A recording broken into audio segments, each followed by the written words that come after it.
Hello and welcome to the show. Coming up on Encore today. Turkish writer Aslı Erdoğan talks to France 24 about being jailed in what many have described as a climate of censorship and artistic oppression. One last smile for the camera. Official White House photographer Steve SOUZA puts the lens cap back on after 8 years snapping Barack Obama at work and at play. And despite the construction of thousands of new movie theatres in China, we find out why many film fans are getting their fix on a different kind of screen.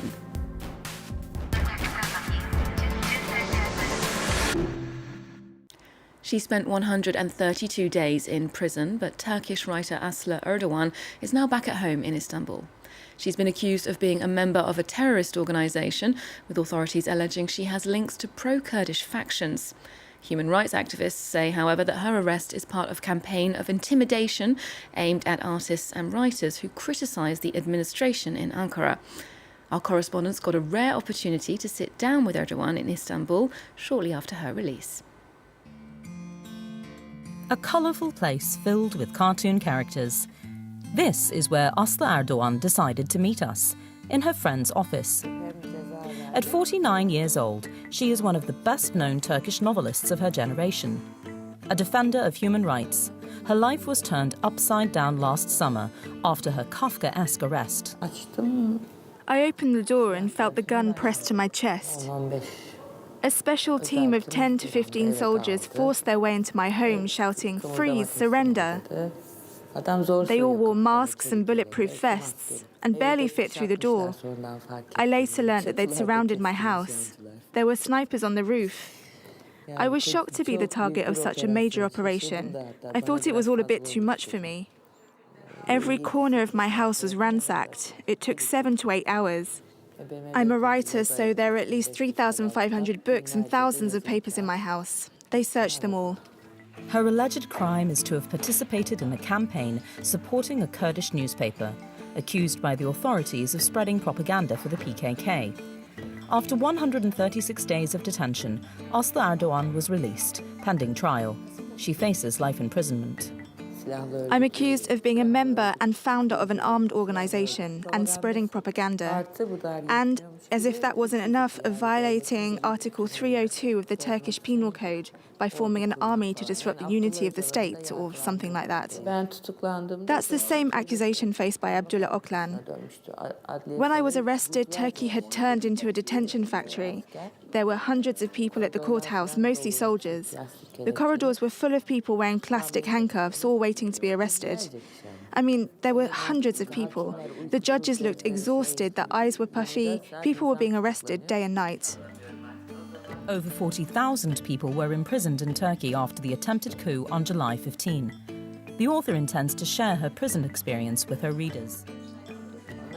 Part of a novel that I'd started writing before I was arrested was set in a jail. I couldn't bring myself to finish it. It didn't ring true. I'd never been in a prison. A metaphorical prison isn't enough. The scene I was writing was full of minute details, down to how many chairs were in a ward. And now, boom, I know what I'm writing about. There are dark days ahead for the economy, politics, domestic politics, foreign policy, human rights. I don't see any good signs anymore.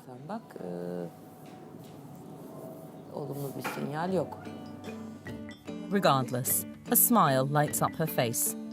Above all, Aslı Erdoğan refuses to lose her sense of humour. Her next hearing is in Istanbul on March 14. Fatma Kizilburga and Hussein Assad reporting for us there from Turkey. Next, to a man who's had his camera lens fixed on one very high-profile subject for the last 8 years. Official White House photographer Pete Souza has captured more than 2 million moments in the life of Barack Obama. Pictures that show the US president both at work and at play and will go down in history books as a visual archive of his time in office. As Souza wraps up this very prestigious chapter of his career, Julia Seeger has this report. He spent 8 years behind the scene of the Obama administration, with direct access to the president. It's a tradition.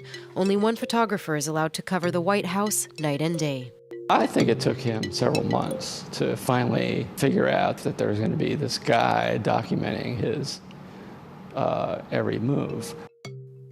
As the chief White House photographer, Pete SOUZA was required to be on the job 12 hours a day. So the two men quickly got to know one another. I wouldn't say he doesn't notice me.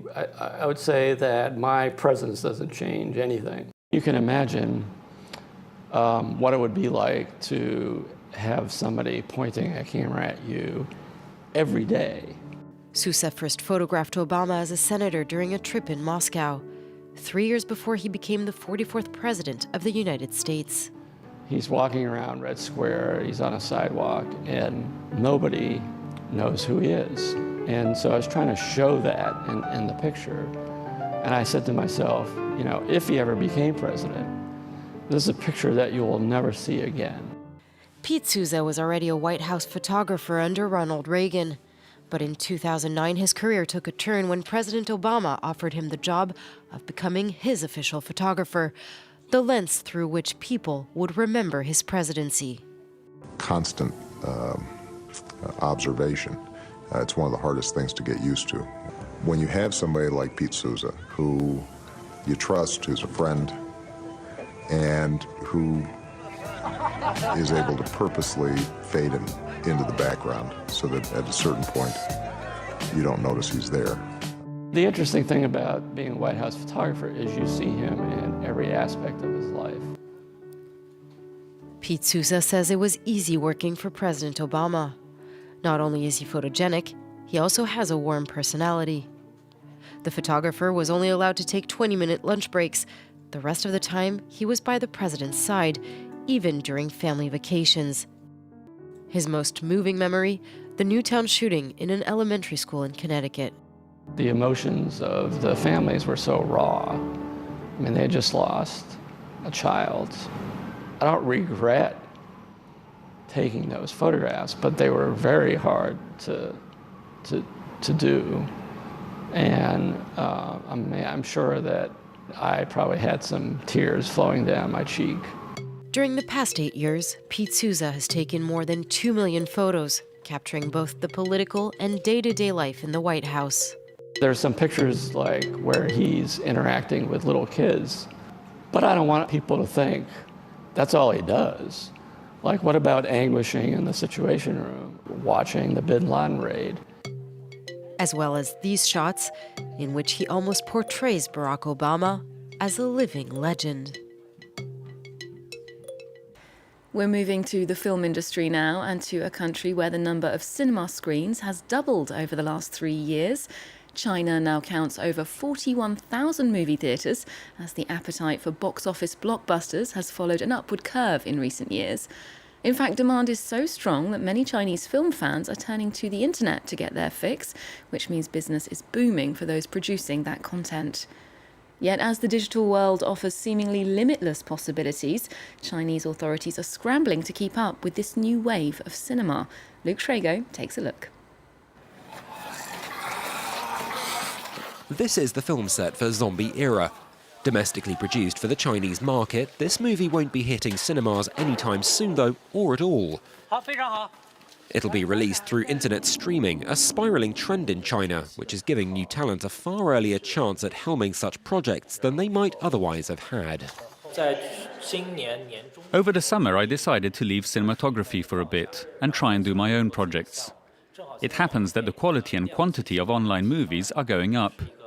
So it's a great opportunity to try out a few of my own ideas and fulfill my initial intention of becoming a film director. China is the world's second largest movie market and has seen numbers of cinemas more than double over the last 3 years. However, with an end to ticket subsidies, a crackdown on box office fraud and a weaker currency, audiences have recently been moving away from theatres and seeking their entertainment elsewhere. I watch more movies online. You can save more money watching movies that way. And my work takes up too much of my time. I see very few movies at the cinema. Sometimes I might go with friends to see movies at the cinema, but it's really rare.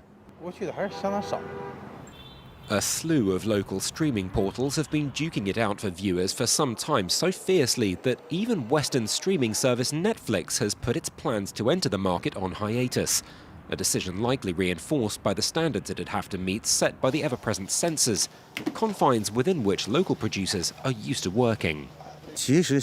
Right now, in the domestic market, as long as it has nothing to do with human rights or ethnic issues, there are quite a lot of themes which can be handled on film. If it has a positive influence on society, the themes can all be approved.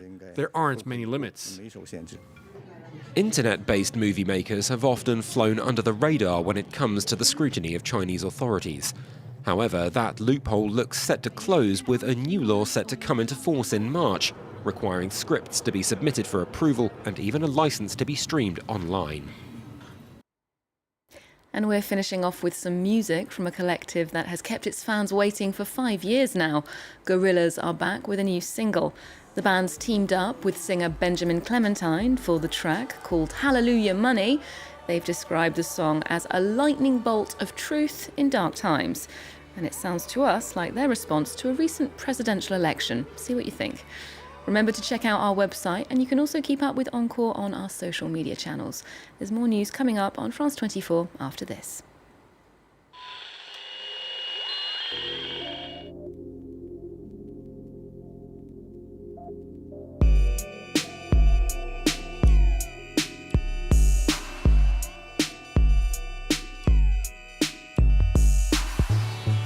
Here is our tree that primitively grows